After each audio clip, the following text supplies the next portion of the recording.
Welcome to one of the most ridiculous episodes yet. This is 6 Stupid Ways to Die in the Middle Ages. Let's start in the late 9th century, in the wild, windswept islands and coasts of northern Scotland, a land ruled by Vikings. Sigurd Eysteinsson, better known as Sigurd the Mighty, was a powerful and ruthless Viking jarl. He had carved out a fearsome reputation by conquering the Orkney Islands and large parts of northern Scotland. To the locals, he was a terrifying figure, a man who brought fire and sword wherever he went. One day, Sigurd came into conflict with Mael Brigga, a Pictish chieftain known as the Buck-Toothed because of his large, protruding front teeth. The two leaders agreed to settle their dispute in battle, each bringing 40 men.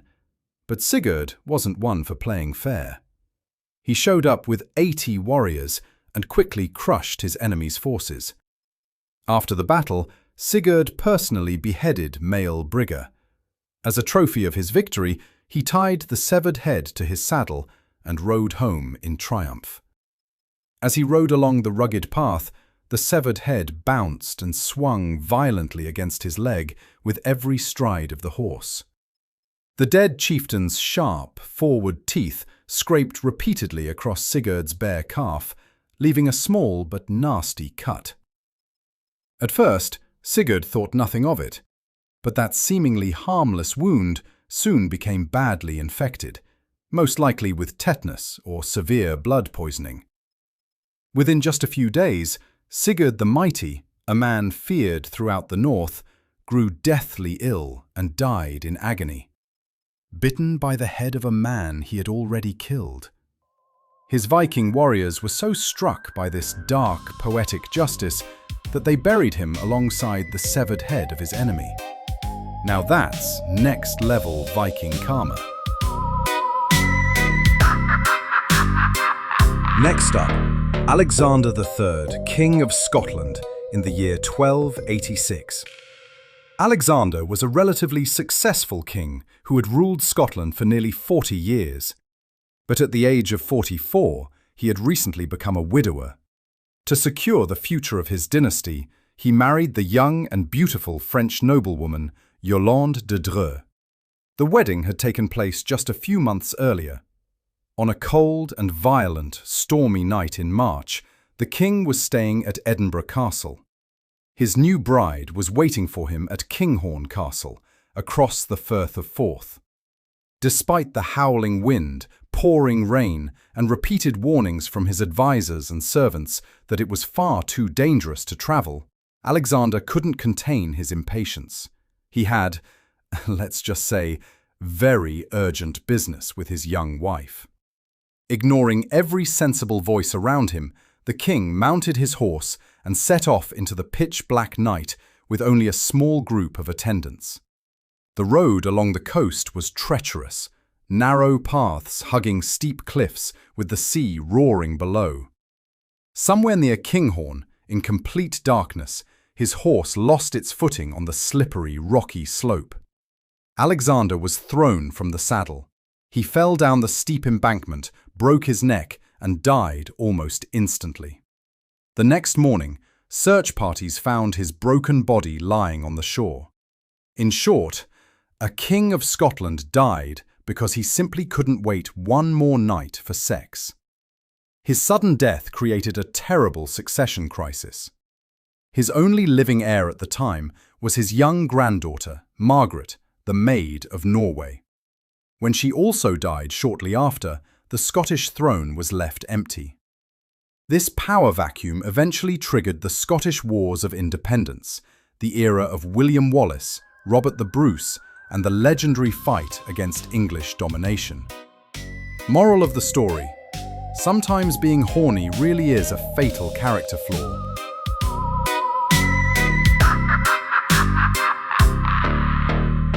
Now it gets truly ridiculous. Charles II of Navarre, famously nicknamed Charles the Bad, was one of the most treacherous and scheming rulers of the 14th century.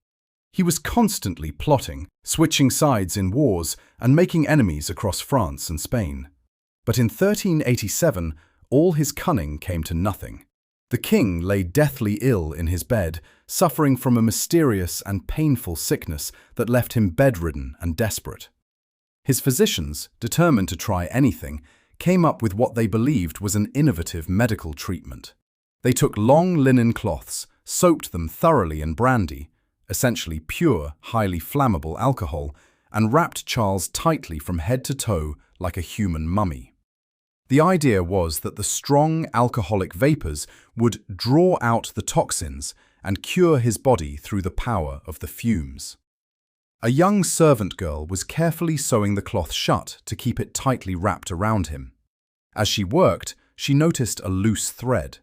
Wanting to do a neat job, she leaned in close with a lit candle to see better and snipped the thread. In a split second, the alcohol-soaked linen exploded into a raging fireball. Charles the Bad was instantly transformed into a living torch, screaming in agony as the flames consumed him inside his own miracle cure. Although he was pulled from the flames, he suffered catastrophic burns across most of his body. He lingered in excruciating pain for several agonizing weeks before finally dying from the horrific injuries. Burned alive by his own medicine because a maid used a candle to cut a thread. It's one of the most perfectly ironic deaths in medieval history. The man known as Charles the Bad, destroyed by his own doctor's stupidity.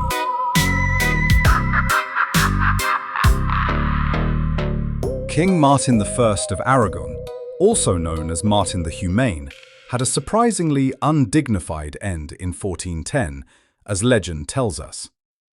Martin was a cultured and relatively peaceful king who ruled over the crown of Aragon in Spain. On this particular evening, he had indulged in a very rich and heavy meal. He devoured an entire fat goose, roasted and dripping with grease, the kind of feast that was common among medieval royalty. Not long after, the king was lying in his royal bed in agony. He was suffering from severe indigestion. The rich food was sitting like a stone in his stomach, causing him intense pain. Hoping to cheer up his suffering master, the court jester entered the room and began telling jokes.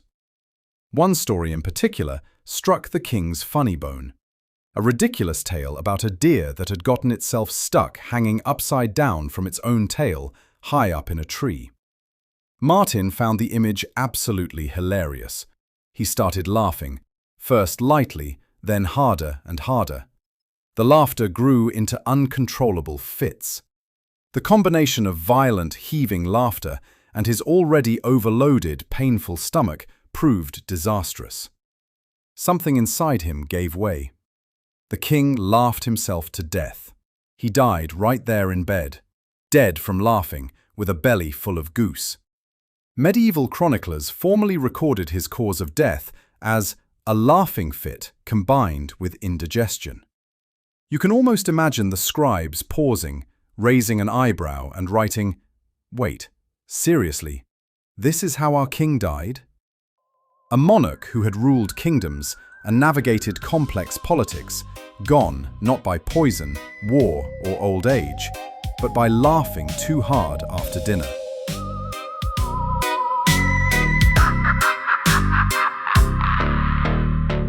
This next case will have you amazed. George Plantagenet, the first Duke of Clarence, was a man who seemed destined for greatness, but was ultimately destroyed by his own ambition and poor choices. As the brother of King Edward IV of England, George stood near the very top of the Plantagenet dynasty. Yet his life was marked by constant scheming, shifting loyalties, and betrayal. In 1478, after years of plots against his brother, including secret alliances with foreign powers and attempts to undermine the throne, George was finally arrested and convicted of high treason. The penalty for such a crime was usually a brutal public execution. However, King Edward IV, perhaps still feeling some remnant of brotherly affection, granted George an unusual mercy. He could choose the manner of his own death. George's choice was as eccentric as his life had been. He requested to be drowned in a large barrel, a butt, of Malmsey wine, his favourite sweet Greek vintage. The request was granted. On February 18th, 1478, inside the Tower of London, a massive cask of Malmsey was prepared. According to contemporary chronicles, George was lowered into the barrel. Some accounts claim he went in head first, still attempting to drink the wine as he submerged. Others suggest he simply disappeared beneath the surface of the rich, golden liquid.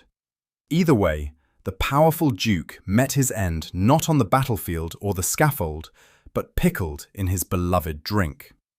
The story quickly spread across England and became the subject of dark humour and disbelief. How could a man of such high birth, who had fought in wars and dreamed of wearing the crown, die in such a ridiculous fashion?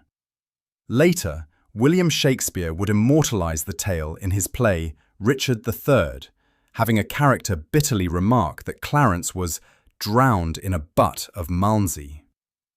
To this day, the death of George, Duke of Clarence, remains one of the strangest and most undignified ends in English royal history. A perfect example of how the Middle Ages could deliver justice with a heavy dose of irony.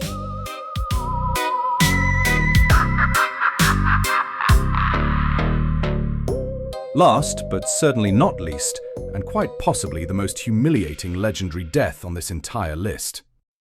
In 1016, Edmund Ironside, King of England, also known as Edmund II, was in the middle of a brutal war against the Viking king Canute the Great.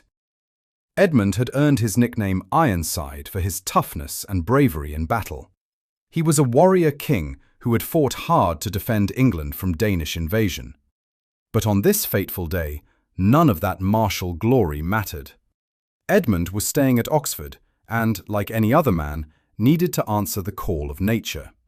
He went to the privy, a simple wooden seat positioned over a deep cesspit, and sat down to do his business in peace. What he didn't know was that an assassin had secretly hidden himself in the filthy, stinking cesspit below.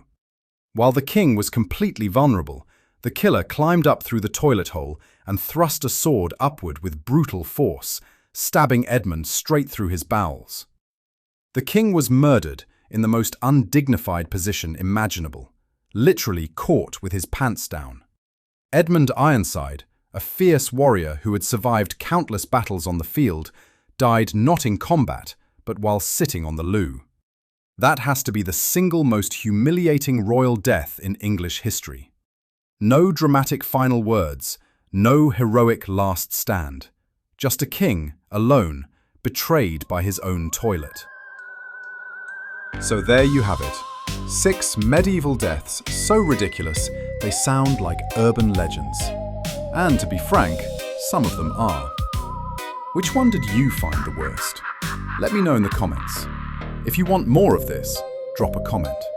Smash that like button. Thanks for watching. Stay safe